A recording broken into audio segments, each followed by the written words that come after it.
Nagbigay na ng impormasyon ang Zamboanga City Police sa committee hearing sa Senado kung papaanong naipasok ng Ateneo High School student ang mga armas na ginamit sa malagim na pamamaril sa loob ng campus. Sinabi rin ng PNP Anti-Cybercrime Group na isailalim na sa forensic examination ang gadgets ng bata para matukoy ang motibo. Ang balitang A to Z ni Ace Cruz. Bahagi yan ng live stream video ng malagim na pamamaril ng isang grade 8 student sa Ateneo de Zamboanga Junior High School campus nitong August 18. Patay ang isang grade 10 student at ang mismong shooter. Sa pagdinig ng Senate Committee on Women and Children, sinabi ng Anti-Cybercrime Group ng PNP na bubusisiin nila ang gadgets na estudyanteng namaril para matukoy ang motibo nito, pero kailangan munang maglabas ng cyber warrant ang Korte Suprema. With the consent of the parents, they have already turned over the mobile phone and laptop of the CICL for forensic examination.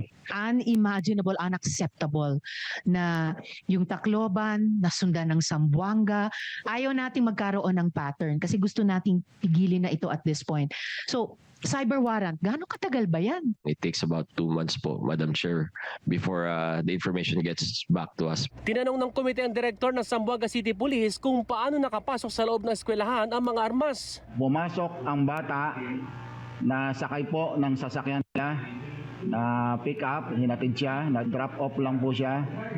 Tapos po, dumiretso siya sa ramp area kung saan hindi po talaga gate ng building.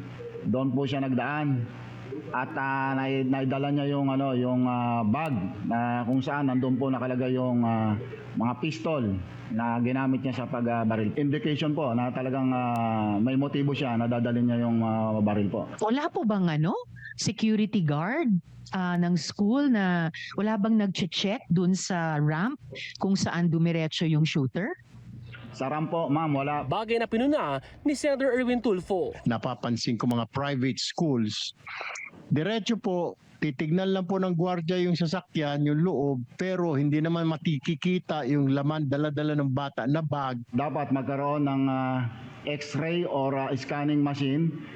Kung hindi po to kaya ng mga schools natin, ay meron din po magche-check before po pumasok sa building premises. Ayon sa chairperson ng board ng Ateneo de Zamboanga, iba ang pagkakakilala nila sa shooter. He was a normal kid and he was even one of the brightest among the students in his level. In fact, he graduated valedictorian in grade school, also in Ateneo. Ayon naman sa presidente ng universidad, na-turn over na ang security footage ng insidente sa pulisya at na-interview na rin ng mga otoridad ang mga miyembro ng school community.